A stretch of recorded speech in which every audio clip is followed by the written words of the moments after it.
ouvindo Papo Lendário, o podcast de mitologias do projeto Mitografias. Quer conhecer sobre mitos, lendas, folclore e muito mais? Acesse mitografias.com.br.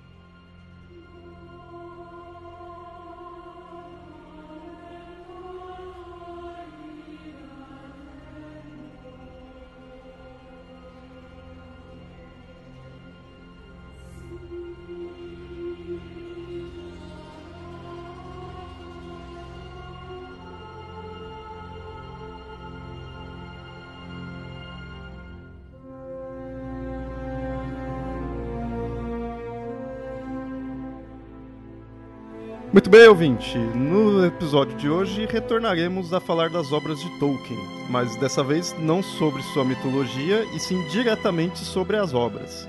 Para ser mais exato, sobre a nova tradução que as obras têm tido aqui no Brasil. E com isso, hoje vamos conversar com o Reinaldo José Lopes, o responsável por essa tradução. Então, Reinaldo, muito obrigado aí por aceitar o convite.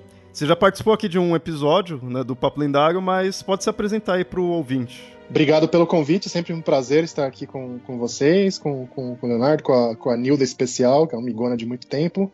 Bom, eu sou jornalista de ciência e sou tradutor de Tolkien, é basicamente isso. E desconhecido, o ilustre desconhecido também.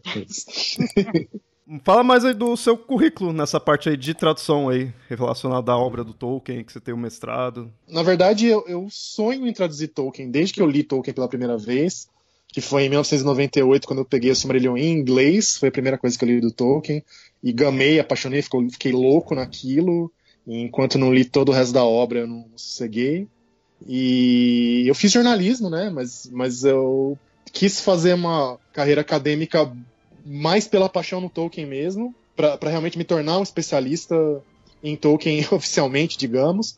Eu peguei não, né? Eu pedi e consegui para ter como minha orientadora a Lenita Esteves, professora Lenita, muito querida, que foi tradutora das edições da Martins Fontes, do Senhor dos Anéis e do Hobbit.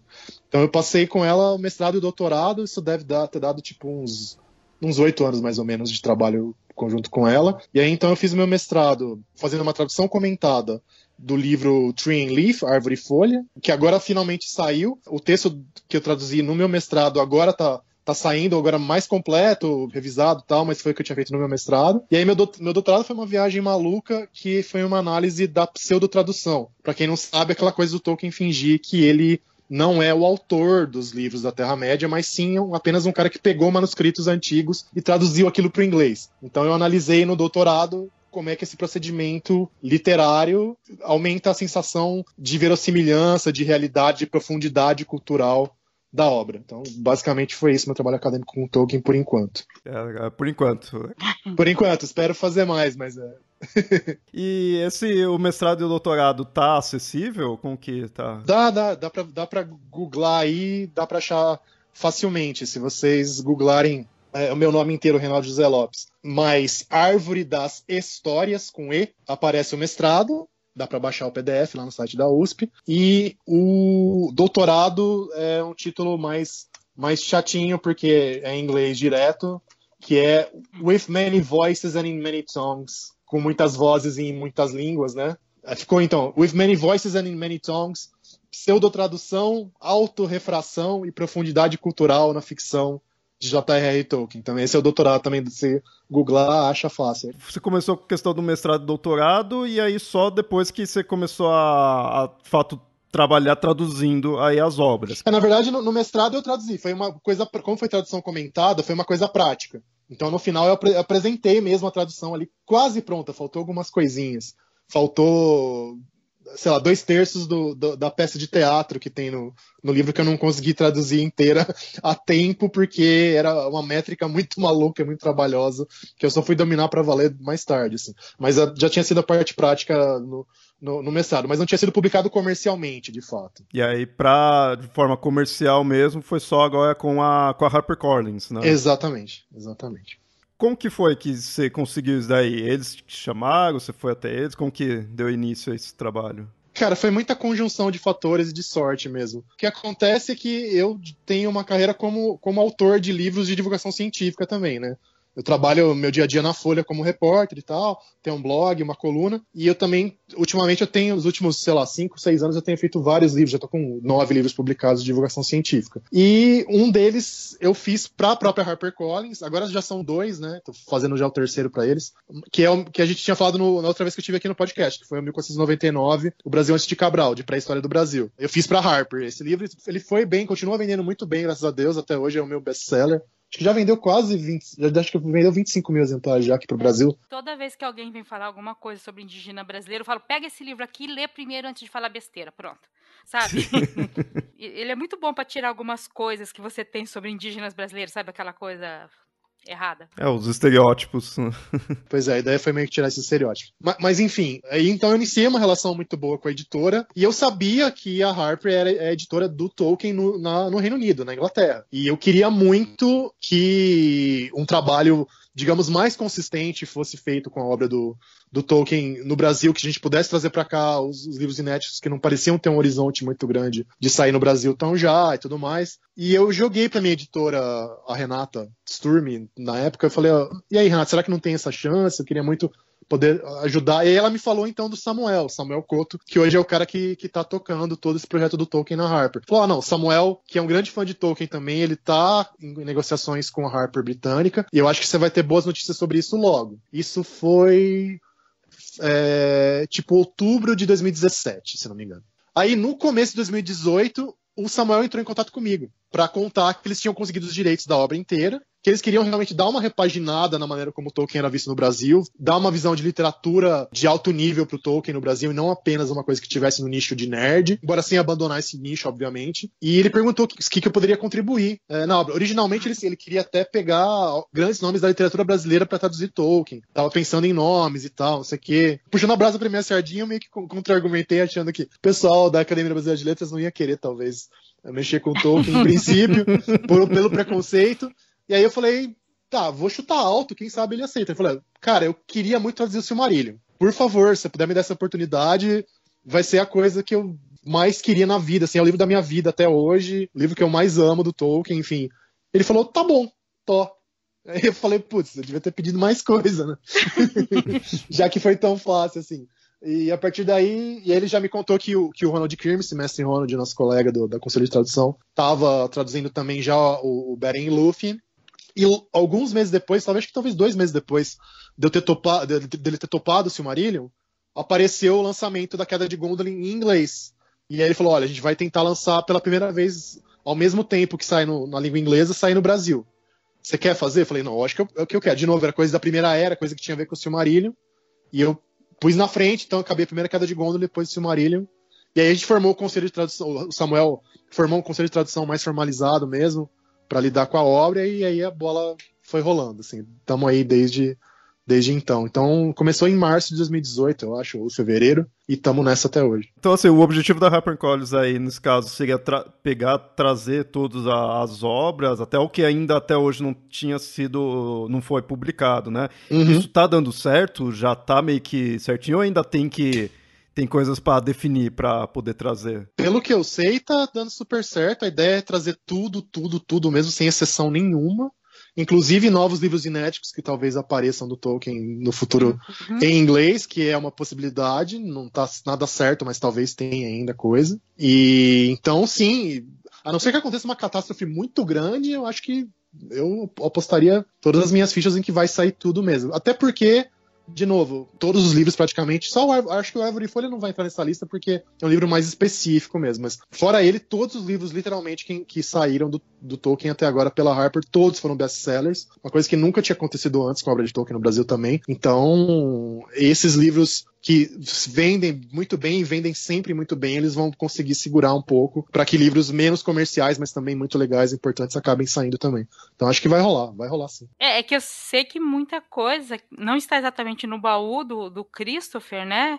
Mas estava era uma pesquisa de recuperar trabalhos acadêmicos dele, né? Que foi publicado e foi perdido, né? E assim, perdido assim, era uma época que não era tão sistematizada como hoje. Hoje em dia tudo tá no PDF, você vai lá mas tá no site da revista científica. Hoje em dia naquela época não tinha, né? Então, mas talvez outras coisas também, não sei. Não descartaria que tivesse coisas que não sejam acadêmicas também, não sei.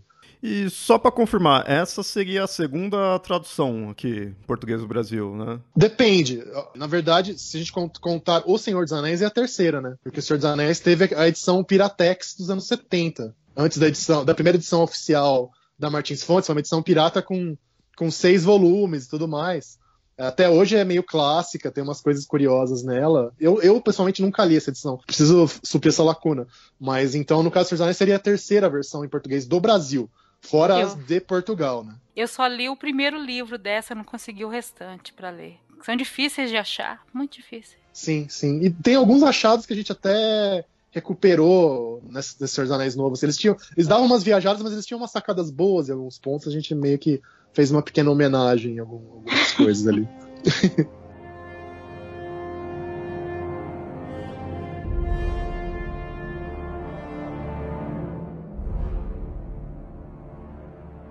O que eu achei bem interessante, que foi um dos motivos que eu quis fazer o episódio, foi que eu fui vendo, né, textos e vídeos você falando dessa tradução, e aí eu vi você falando que foi escolhido um estilo próprio, assim, foi muitas coisas que tá ali, foi assim, tipo, tudo que tá ali foi por querer mesmo. Ali. De caso pensado. Isso que eu acho legal, né, e eu acho que isso é legal mostrar, assim, qual que é esse estilo, né, de tradução.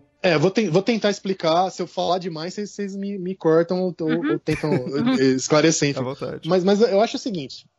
Primeiro, não dá para escolher um estilo único, porque o Tolkien ele era também muito, digamos, versátil mesmo. Ele conseguia variar entre vários estilos diferentes. A habilidade de linguista dele, em grande parte, está nisso, né? Ele saber variar os registros linguísticos, desde o mais arcaico e elevado e épico, até coisas que são dialeto rural, dialeto urbano, gíria, erro mesmo, erro de inglês em vez de erro de português, enfim. Ele conseguia ter essa flexibilidade muito grande, e nas traduções anteriores, isso em geral era meio achatado, aplainado, ficava tudo mais ou menos a mesma coisa, assim. E o que a gente tentou fazer, então, foi primeiro manter essa variação.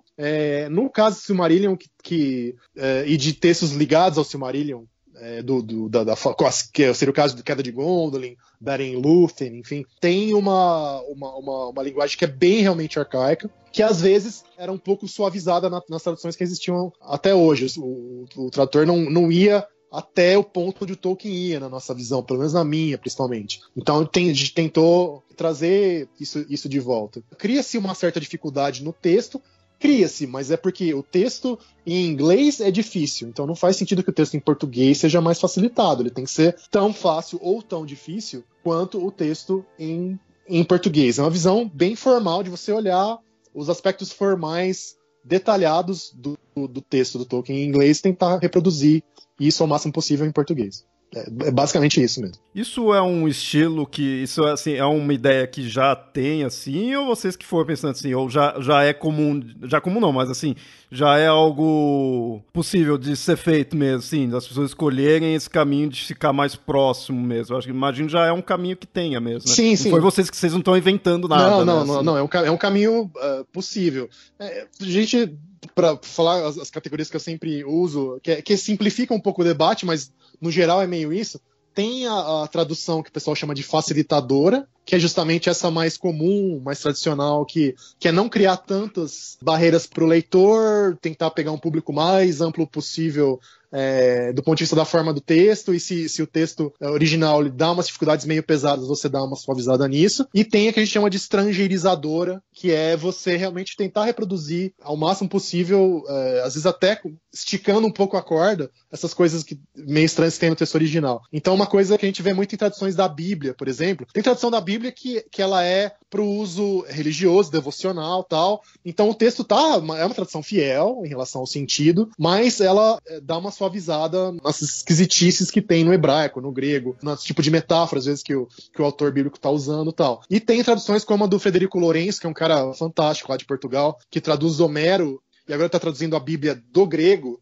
Acho que já está no 3º volume desse trabalho dele. Que aí ele realmente tenta pegar toda a carona do texto grego mesmo. Se você não sabe grego e você quer ter uma ideia de qual que é o estilo literário dos autores do Novo Testamento, por exemplo, dos Evangelhos, se você pegar essa tradução do Frederico, você vai ter uma noção bem clara de não apenas do sentido do texto, mas de como os caras escreviam mesmo. A minha visão se aproxima meio que da dele. Obviamente ele é um cara muitíssimo mais fodão que eu, coitado de mim. Mas a ideia é mais ou menos a mesma. E da gente também no conselho como um todo, eu acho.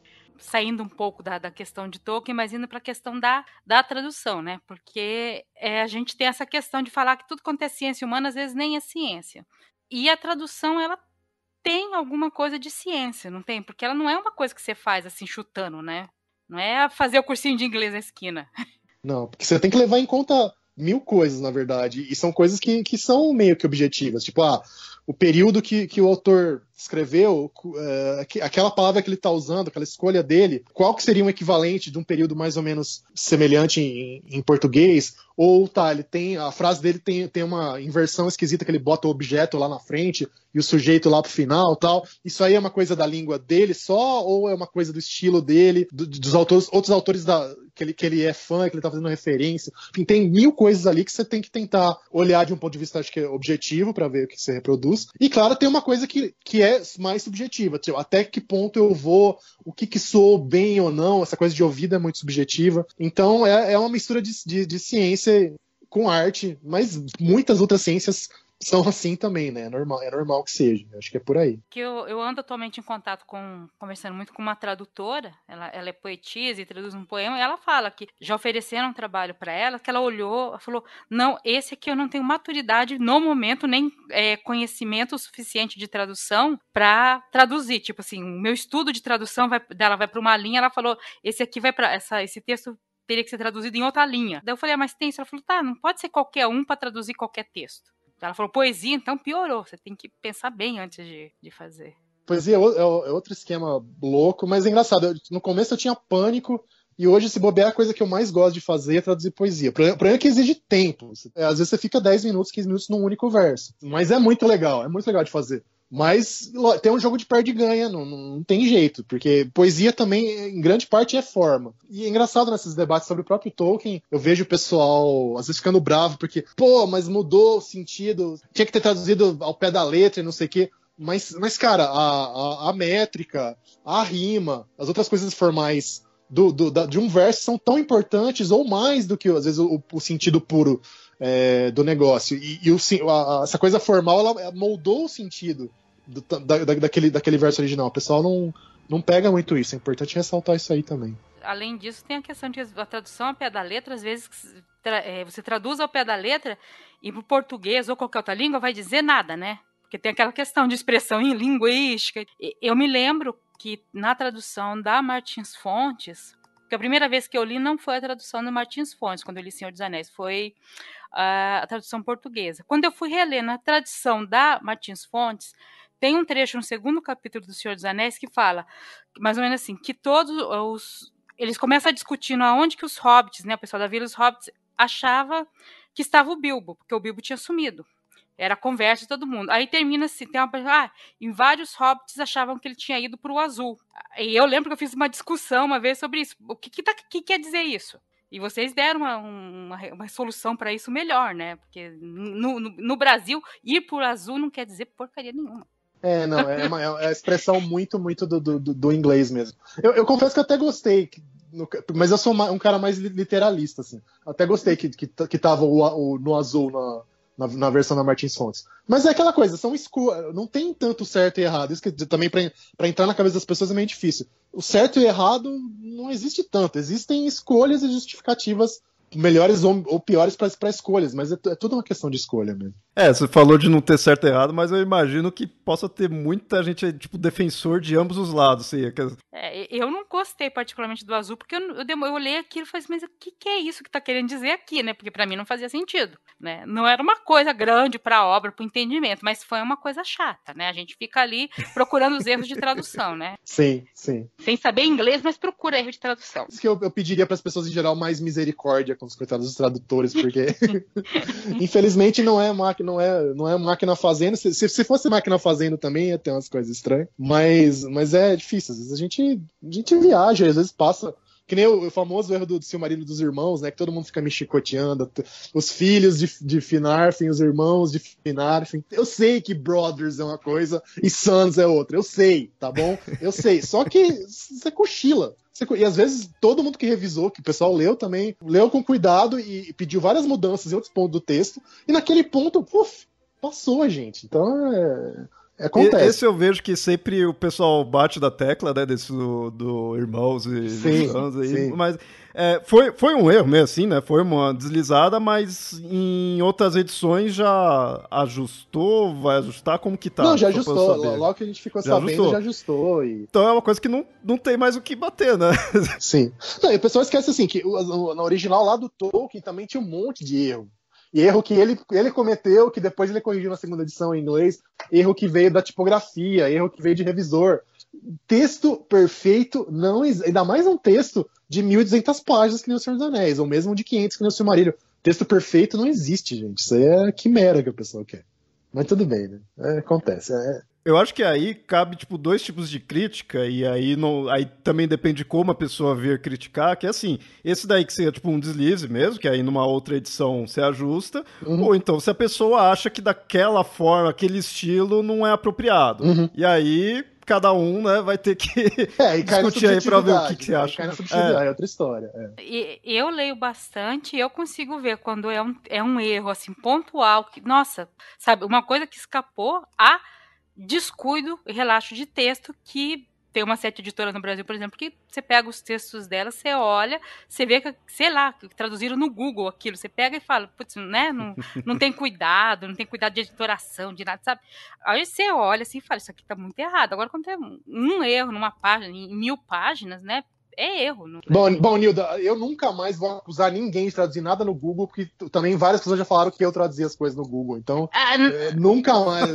Porque eu sei que eu fiquei lá meses em cima do caça do livro e não traduzi pelo Google. Jamais faria. Aliás, nenhuma. Tem colegas meus que usam aplicativos de editoração, de comparação de texto e tal. Que não é, mas eu faço o negócio no braço, assim, totalmente no braço. Então eu falo, sacanagem, mas então eu nunca mais vou falar isso de traduzir no Google, porque vai saber o que aconteceu. No caso dessa editora, você percebe, depois a gente descobriu que sequer eles traduziram, eles plagiaram, coisas desse tipo, né? Mas aí se fala desse estilo de se aproximar mais à obra, né, original ali, e fazer, tipo, se aproximar das escolhas, né, que o Tolkien também teve. Eu fico imaginando, assim, o Silmarillion, que já foi um dos que foi publicado, eu ainda não li nenhum dessas novas traduções, mas eu fico imaginando que talvez pro Silmarillion, não que dos outros não seja interessante, mas acho que do Silmarillion deve ser um dos mais interessantes fazer isso, porque ele é o que eu vejo com um que é mais mítico, até, já aproveitando que é um podcast cheio de mitologia,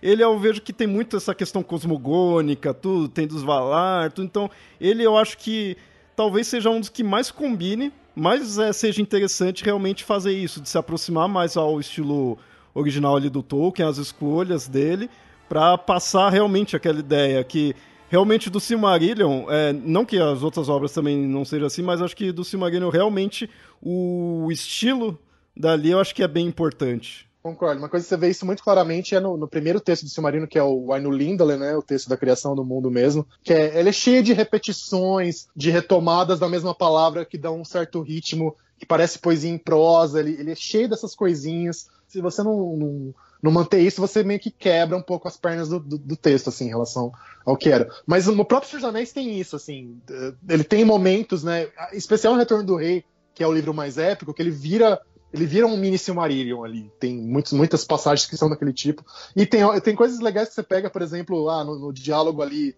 da Éowyn com o Rei Bruxo, chega uma hora que ela começa a falar e você vê que ela tá falando inverso.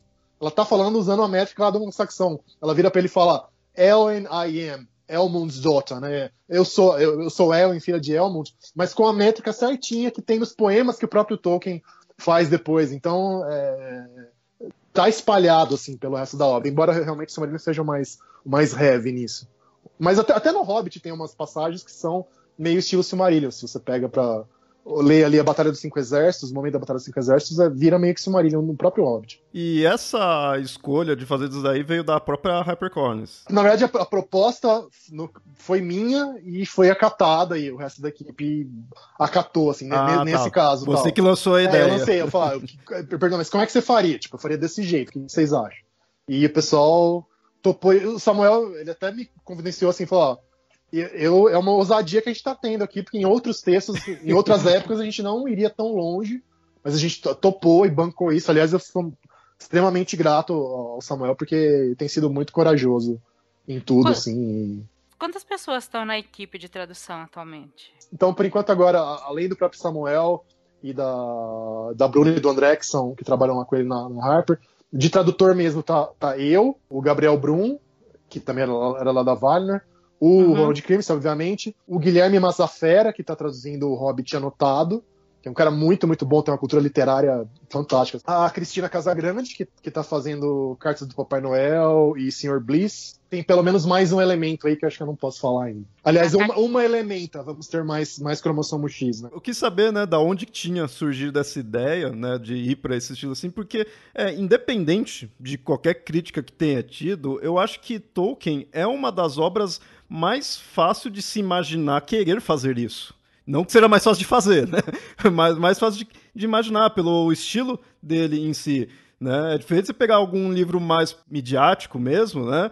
Ali e, né, querer traduzir assim, de repente não precisaria tanto. Agora, Tolkien, você tem, né, conteúdo para fazer isso. Então, fiquei imaginando, né, por que não pensaram isso antes, ou as editoras, ou se tinham pensado, mas realmente ficavam com um certo receio, né? Porque você está mexendo com os fãs de Tolkien. Sim, sim.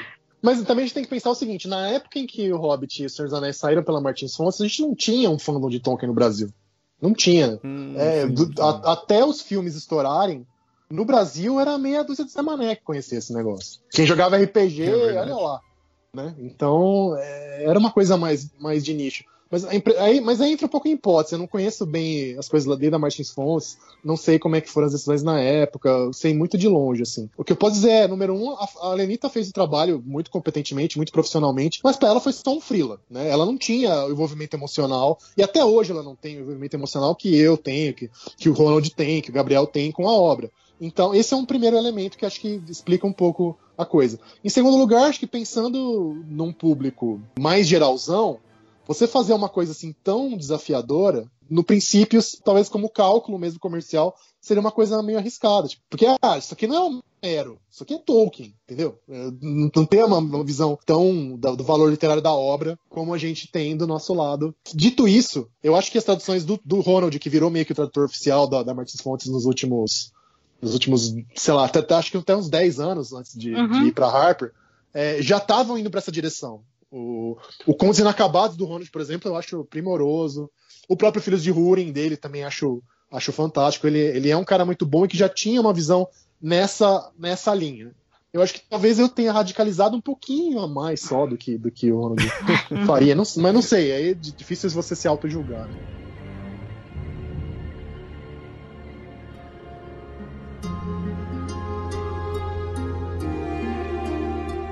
Olá, ouvinte! Lembrando que esse episódio é publicado primeiramente para os apoiadores do Mitografias. Se você quer receber os episódios com antecedência e ter conteúdo extra, você pode nos apoiar pelo catarse.me/mitografias ou então pelo padrim.com.br/mitografias.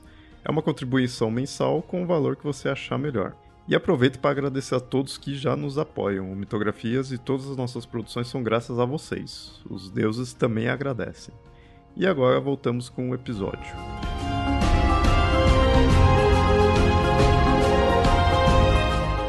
Quando vocês começaram, daí vocês decidiram realmente que ia seguir por esse estilo, vocês já imaginavam então que ia ter repercussão, que muita gente ia ficar Já, crítica? mas eu acho que não. O principal medo, inclusive, foi um medo pessoal meu, que eu fiquei até esperneando lá quanto a isso, foi em relação a coisas menores e mais bobas, que são o que vocês sabem, os famigerados orcs, anãos e gobelins e tal, né? Eu tinha proposto originalmente que eu bati muito o pé para que, na verdade, todo mundo acha que eu sou o culpado dos orcs com QU e tal. E pra mim tinha ficado orc com C só pra não ter encheção de saco, literalmente. Porque eu sabia que as pessoas iam encher o saco. Continuo achando que a gente tomou a melhor decisão do ponto de vista literário e linguístico, tá tudo certo, não fizemos cagada nisso aí. Mas eu queria evitar a fadiga, como diria Jaiminho, literalmente. Eu não queria, realmente não queria comprar essa briga. Por mim, e tanto que porque primeiro eu propus os gobelins, aliás, quase que foi góbalos, tá? Era pra ser góbalos, aí eu falei, não, tá, porque puxando lá do grego. Eu falei, não, acho que é meio demais, tá, gobelin, pode ser. Aí o Gabriel falou, não, legal, então acho que a gente pode até colocar orc com quem eu falei, Gabriel, não, cara, não. Então volta o Goblin com N no final, né? O Goblin com o encontro ali, tal, deixa quieto. Falou, não, cara, mas veja bem, então discutimos, e acabou ficando. Mas eu achava que realmente foi o que encheu mais o saco. O resto foi meio consequência. Virou meio avalanche, sabe? Caiu uma pedrinha e vem todo o resto junto e cai em cima da gente. Mas acho que tem algumas coisas que as pessoas depois estranharam, tipo o lance da ordem dos numerais, umas coisas mais bobinhas, mas acho que é tudo meio que consequência, na verdade, dos orcs e gobelins e anãos. Esse dos orcs e gobelins, eu lembro que acho que foi a primeira coisa assim, que eu vi em alguma matéria, né, falando sobre as mudanças que teria. E assim, acho que eu já tinha ouvido, né, falar que ia ter essas daí, mas foi quando realmente repercutiu. E eu lembro que eu ficava pensando assim, logo que eu vi também de começo, eu fiquei, né, tipo, vai mudar? Pra quê? Né? Tipo, já tá enraizado, né, ali, vai mudar, só vai incomodar, né, as pessoas. Mas ao mesmo tempo, assim, depois de um tempo eu fiquei pensando, tá, orc também não é uma palavra que você encontra aqui, não é do nosso vocabulário em si, não é algo que a gente tem aqui, né, no Brasil em si. Então a gente vai achar estranho o orc com QU, porque a gente está acostumado com o orc com C. Sim. Se fosse o contrário, seria a mesma coisa. Sim. Se fosse, né, com QU e aí vocês colocassem com C, iria estranhar do mesmo jeito. Então, era puramente a questão de estar mudando algo que já estava ali, não de estar errado em si. Totalmente afetivo, memória afetiva, subjetivo, você acertou na mosca. É isso, mas enfim, graças a Deus não atrapalhou os livros.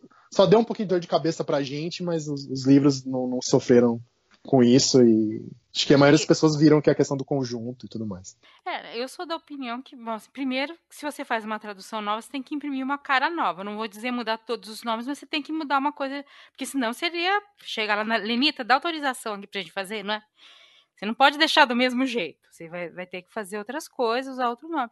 E às vezes é bom realmente esse pequeno incômodo, essa coisa, sabe? Porque vai fazer você pensar um pouco sobre isso, né? Sobre essas questões. O que eu falei, a primeira vez que eu li Senhor dos Anéis foi na edição portuguesa de Portugal. E depois fui ler na versão brasileira. E eu sinto diferenças no tom das versões, até porque são portugueses diferentes. E tem livros que eu já li em traduções diferentes, que a diferença é que um livro foi traduzido em 1950 e o outro no ano 2000. E tiveram que atualizar o vocabulário, porque senão não faria mais sentido muita coisa, né? Então você tem que fazer essas atualizações também, porque não dá para ficar parado e você pegar a mesma tradução por 30, 40, 50 anos, que tem uma hora que aquela tradução também não vai fazer sentido para a nova geração. Pegando na questão mais filosófica mesmo, um dos problemas, que eu acho, é uma visão essencialista da língua e até da própria ortografia, assim. Mas tá feio com QU, não sei o que. O pessoal esquece que Camões escrevia flecha como frecha, com R.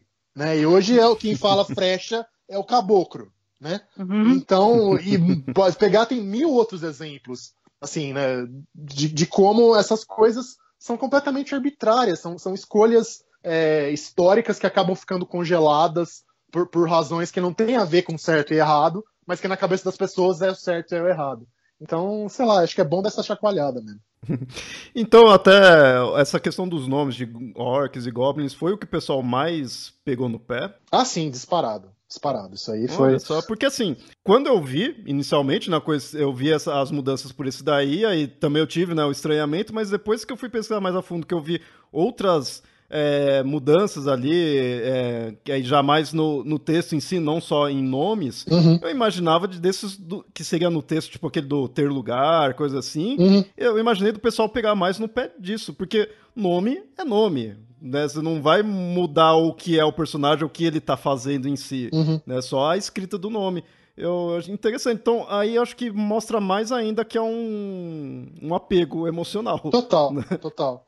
Não, o pessoal vai chegar nas coisas um pouco mais complexas de comparar sintaxe, essas coisas, aí vai ser raríssimos casos. Em geral, o pessoal enxerga mais essas coisas micro, assim. Uma treta bem menor, mas também até hoje acontece, em relação a Gnomo, né? Porque o Tolkien usava Gnomo para falar dos Noldor, né, dos elfos Noldor, lá nos textos mais antigos, que começam nos Contos Perdidos e vão até 1930, mais ou menos, tal. E o pessoal reclamou muito do fato de ter usado Gnomo na Queda de Gondolin e em Beren Lúthien. Tipo, que absurdo, vocês traduziram elfo como Gnomo. Não, a gente traduziu elfo para Gnomo. É que onde tá Gnomo em português é porque tá Gnome em inglês. O Tolkien reclama com o Tolkien, meu amigo. Mas o pessoal me falou que eu era mal educado. Eu respondi dando meio que zoando. Um cara, pô, reclama com o Tolkien. Que falta de educação, não sei o quê. Não, cara, mas é isso. A culpa é do Tolkien, não é minha, bicho. Por isso que muitas vezes quando você vê em outras obras, às vezes, ou até quando é em inglês, assim, você vê o que seria um elfo, ou muitas vezes chama de elfo, mas você fala, não tem o jeito do elfo do Senhor dos Anéis. Aí o pessoal, às vezes, não está acostumado com essa ideia de gnomo, duende, tudo isso daí, dependendo da obra, vai misturar tudo. O Tolkien define de um jeito. O pessoal acha que o elfo do Tolkien é uma entidade mística que existe desde os tempos mais primórdios da eternidade. Não, quem criou os elfos do Tolkien foi o Tolkien. Ele pegou uma série de influências mitológicas e lendárias e deu aquela cara.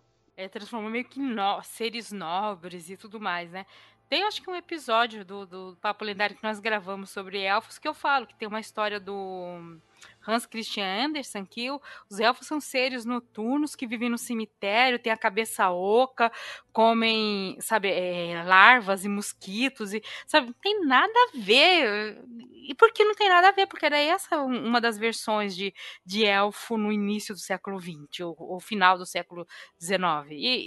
E deixa de ser elfo? Não deixa. Já deixa também avisado. E com certeza vai ter gente vindo reclamar aí. Não, você pode apostar. Vocês estão prontos pra treta, né? Porque vai vir gente. Mas assim, uma das...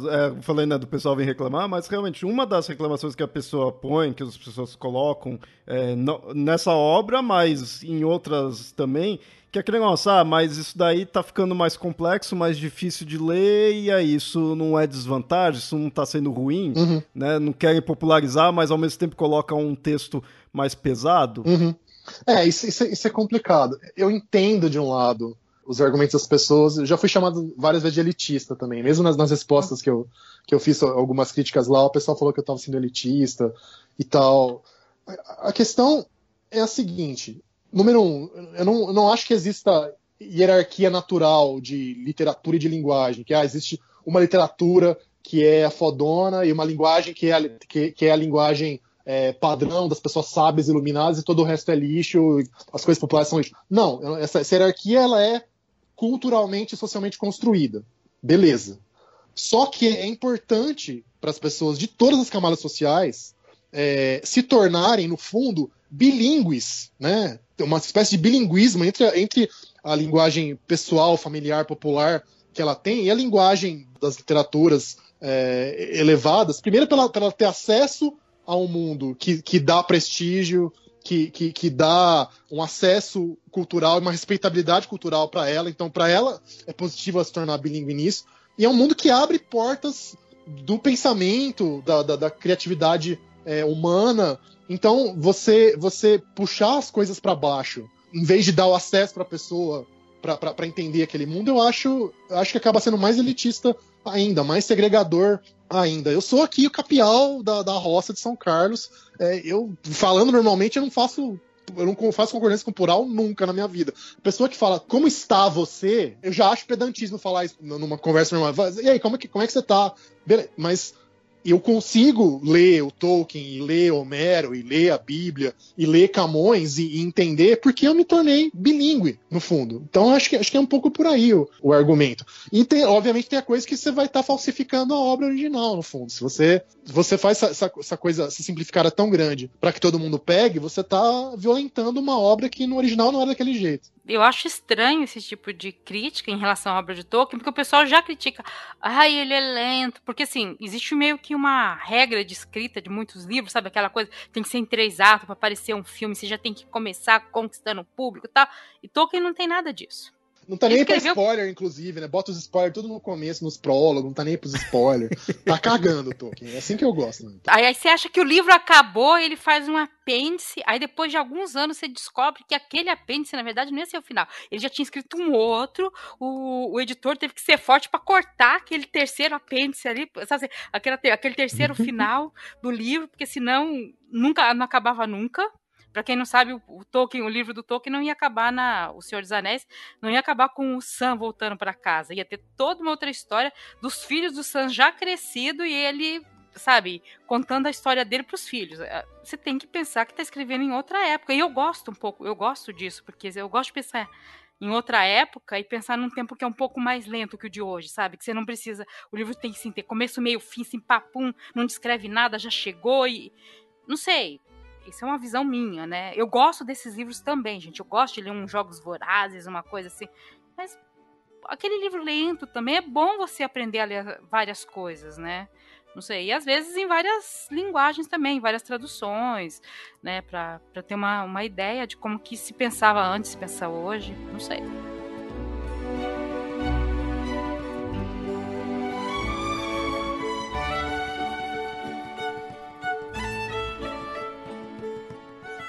Queira ou não, a gente tá meio que fazendo uma comparação meio diretamente aí de 2 estilos, né? Ficar essa coisa mais próxima aí do leitor, mais entendível, e o outro ficar mais próximo ali do original. Eu acho que talvez os dois sejam ok, e talvez as críticas até sejam ok. Eu acho que o problema talvez seja como algumas críticas que eu vi que ficou muito assim, não, tem que ser daquele jeito, do outro tá errado, sabe? Que nem você tinha falado, né? Tipo, não tem...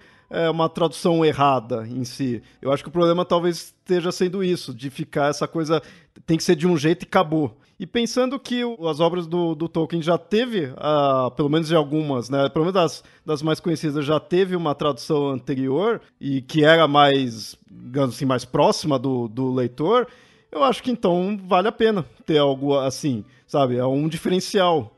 Não fica só mais uma tradução praticamente igual, né? Você realmente foi para um outro caminho, então, de repente, até quem é fã sempre vai ter inúmeras versões.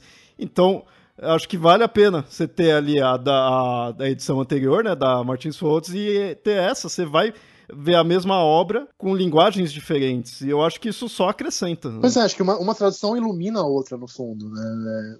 Porque, de novo, nunca vai ser original.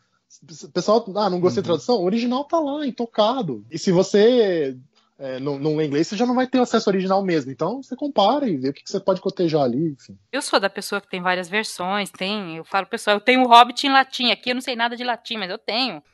Mas eu fico pensando nessa ideia, né, de ter as duas versões, isso acaba sendo interessante, porque nem eu tenho uma puta dificuldade de reler qualquer livro que seja, porque é tanto livro, né, que eu estar lendo, que quando eu pego algum assim, eu falo, putz, podia estar lendo um novo, né? Então eu tenho uma certa dificuldade com isso daí. Agora, que nem o Silmarillion, que eu já tinha li o da Martins Fontes, agora eu tenho esse novo, vendo essas mudanças, vendo todo esse reboot que deu aí com a nova tradução, tá me incentivando a começar a ler logo isso daí. Porque eu vejo como um outro livro, né? Ali, mesma história e tudo mais, mas eu vi que como estão falando tanto que tem uma pegada diferente ali, um ritmo diferente, então quero ver como é isso, né? Tirando um lado positivo disso tudo, tá me motivando a ler de novo ali a obra, né? Primeira vez que eu li o Silmarillion, eu comecei a ler, eu falei, gente, isso aqui parece a Bíblia, porque ele tem porque o início dele é a criação do mundo e tal, né? E eu até hoje utilizo ele como livro de consulta, assim como eu faço com a Bíblia, né? Eu pego a Bíblia e abro, o que será que tá nossa, onde será que tem sobre isso? Pego o índice remissivo, vou lá e vou atrás de várias coisas, né? E uso assim, o Senhor dos Anéis e o Silmarillion eu uso muito assim. A natureza dele é de compêndio, ele foi feito para parecer um compêndio mesmo, né? Aliás, quanto tempo você demorou traduzindo para traduzir o Silmarillion? O Silma é que foi meio truncado porque entrou a Queda de Gondolin no meio. Eu acho que eu comecei... Deixa eu ver, deve ter sido uns 7, 8 meses. É que eu não sei qual que é o tempo médio, assim, né, de uma tradução, mas você saberia dizer se isso daí foi muito, foi o padrão que se faz? Acho que tá dentro da média, assim, não foi super arrastado, mas Queda de Gondolin que foi loucura, Queda de Gondolin em 2 meses e meio saiu, mas é que é um livro breve também, Queda de Gondolin é curtinho, né? Então, o Silma é parrudo, ele não é um Senhor dos Anéis, mas ele é bem gordinho, assim, então é bastante coisa. Dá meio milhão. Deu 500 mil de palavras, se não me engano. 500 mil palavras. E vocês estavam definindo também os padrões de tradução, né? Junto com isso, né? Tipo, que palavras usarem e tudo mais. Porque eu acho que depois que você faz esse dicionário básico, né? Essa lista básica de palavras, deve facilitar bastante, né? Facilita, mas também cada livro do Tolkien é mais um caralhão de palavra nova que tá lá pra definir, assim. Agora que a gente tá entrando no History of Middle-earth, cada mergulho é um flash, velho. Aliás, é isso que já estamos falando aí de alguns livros, pra orientar aí o ouvinte, quais que então já foram lançados? Foi o Silmarillion, Guerra de Gondolin... Peraí, deixa eu até olhar na prateleira aqui. Porque a gente começou, na verdade, com os livros que são biográficos, né? Que não são da obra de ficção, mas são importantes do ponto de vista de biografia. Então, saiu O Dom da Amizade, do Colin Duriez, que é sobre a relação do Tolkien com o Lewis, com C.S. Lewis. Uhum. Aí depois saiu a biografia do Tolkien, do Humphrey Carpenter. Os dois são de capinha de tecido, bonitinho e tal. Aí foi Queda de Gondolin, o Silmarillion, Beren e Lúthien. Aí tivemos o Hobbit, o Senhor dos Anéis, os Filhos de Húrin e Árvore e Folha, que foi o último que saiu, saiu agora em abril. Que foi o último por enquanto. Mas assim, tradução sua? Minha foram 4 por enquanto. Queda de Gondolin, Silmarillion, o Hobbit e o Árvore e Folha. O Hobbit, você disse que deu um trabalho porque tem uma questão de variação de linguagem, né? Dos trolls e tal. E mais que isso, o Hobbit é uma linguagem muito brincalhona. São uns verbos populares, assim, muito expressivos, coisa de linguagem um pouco mais infanto-juvenil, tal. Isso quebra a cabeça bastante. E tem os poemas, que são lindos, são muito legais, cada um com uma métrica diferente. Mas eu acabei gamando, assim, os poemas do Hobbit. São muito...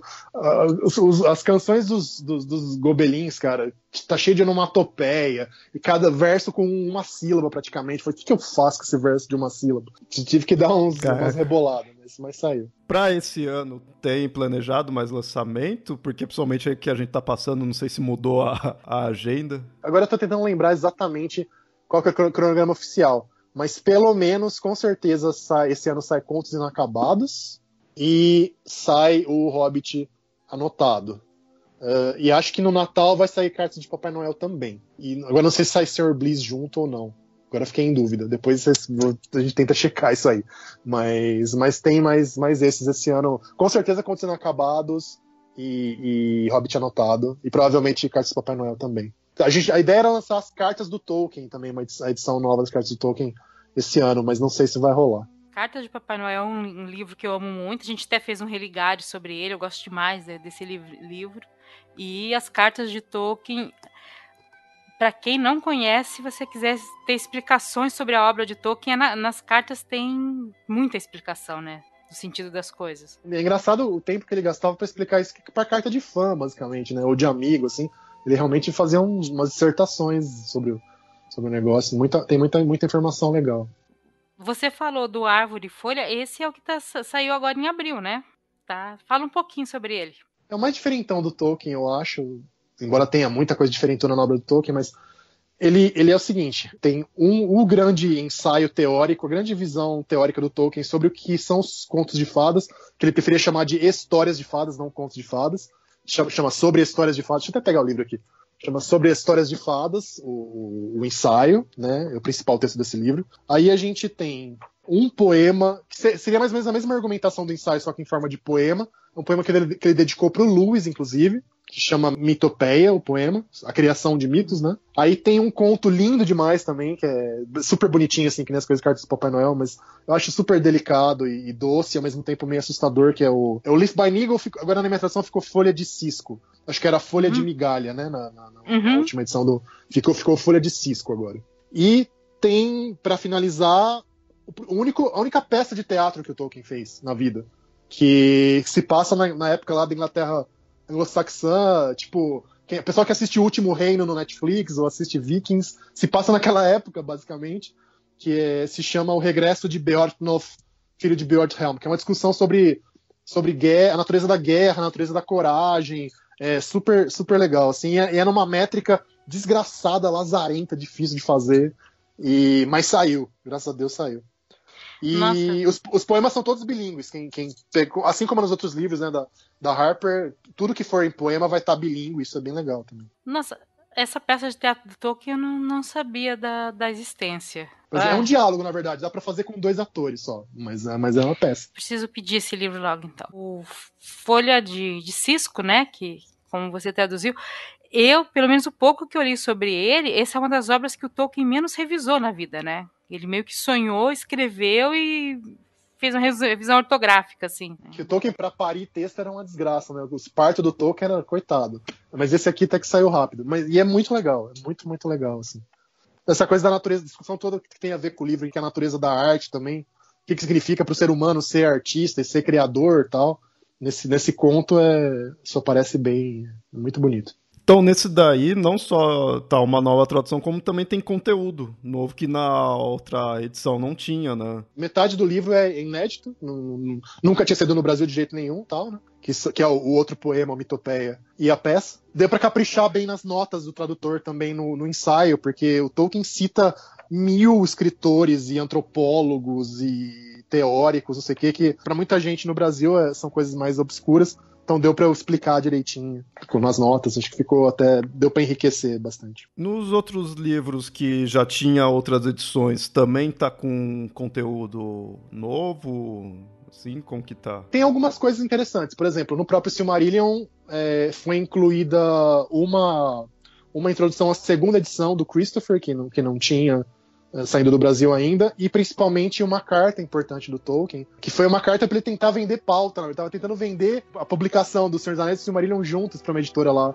na Inglaterra, não deu certo, mas é uma explicação, é o Tolkien explicando totalmente toda a mitologia desde o Silmarillion até o Senhor dos Anéis. E são deve ter umas 20 páginas de carta, assim. É bem rico isso. O Senhor dos Anéis também tem vários materiais. Todos os livros têm o Ronald explicando as runas e as Tengwar usadas na capa e no frontispício e tal. Super legal. Toda vez que o pessoal reclama que o Senhor dos Anéis é grande, eu falo, gente, vocês não têm ideia. O Tolkien queria que fosse junto com o Silmarillion, tudo num livro só. Né? Era aquele livro assim de você pegar e usar como arma, né? Pá! Ele queria publicar o Senhor dos Anéis volume único e o Silmarillion volume separado. Mas o Silmarillion que ele imaginava que ia ser um Silmarillion quase do tamanho do Senhor dos Anéis. Não, mas legal de ter esse conteúdo novo, que isso é uma coisa ainda, mais uma coisa que pra incentivar, né? Eu acho que vale muito a pena isso daí. Isso é o que faz o pessoal comprar e recomprar várias edições aí, tudo. Sempre tendo uma coisinha a mais. Pois é, a gente gostaria que fosse pela tradução nova, mas a gente sabe que na verdade o pessoal quer conteúdo extra, então tudo bem. Vamos lá.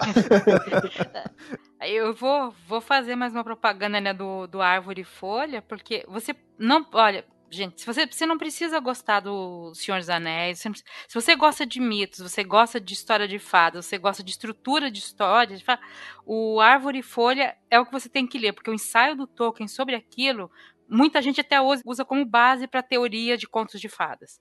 Né?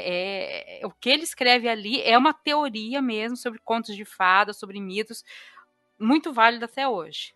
Não, super denso, super rico e inclusive com reflexões teológicas da questão da fé do Tolkien também, que ele, em geral, ele era bem tímido quanto a isso, ele era um cara mais reservado, mas nesse ensaio aflora assim, a relação que ele via entre criar histórias de fadas e ser cristão, e ser religioso e tal, essa parte super legal também.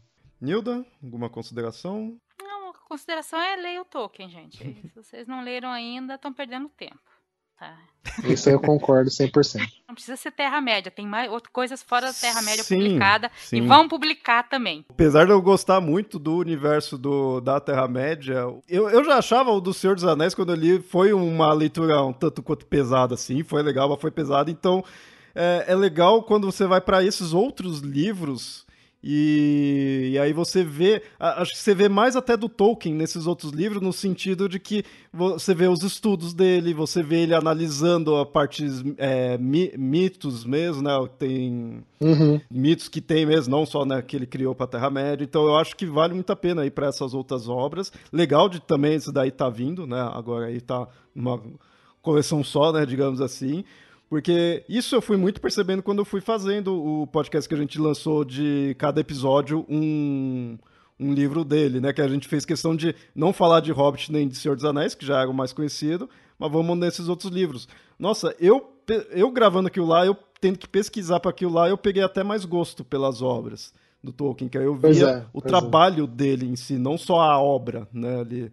Não, tem outro livro que a gente vai publicar algum dia, se Deus quiser, é o The Monsters and the Critics, né, que é um livro só de ensaios teóricos dele, que é super legal, analisando lenda arturiana, o Sir Gawain lá, sim, falando tem um texto que se chama Um Vício Secreto, que é só sobre a ideia de criar línguas inventadas e tal, é super legal, super legal.